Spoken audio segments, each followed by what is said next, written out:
Once again, congratulations po sa inyong lahat. Well deserved. Since I was young, I've been surrounded by educators. From my grandmother to my mother and now to my wife.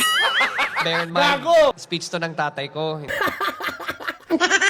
To my wife, putang inis talaga. Yan ang hirap sa atin.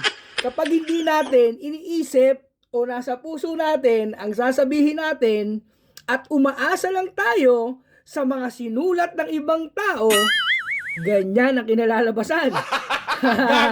Kita mo? Inamin mo, speech ng tatay mo.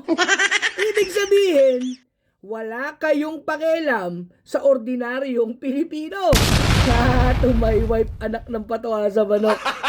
Yan, mga kakailyan. Yan, lagi mo lang alam, bukang bibig. Kakailyan, kakailyan. Ulo, kaka-L mo yan. Kaka-L mo yan.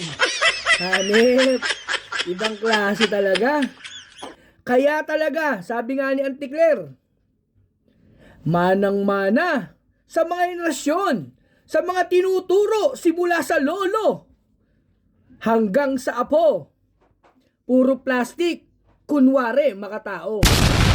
Pero sa totoo lang, kayo ang salot sa ordinaryong Pilipino. Binigyan kayo ng second chance. Pero wala rin nangyari. Kung malala noon, mas pinalala nyo pa ngayon. Dati, si Apo. Ngayon, hanggang kay Apo, dumating ang katarantaduhan ng sindikatong gobyerno. Konti na lang, yang eyebag mo, aabutin hanggang sa baba mo. Ingat,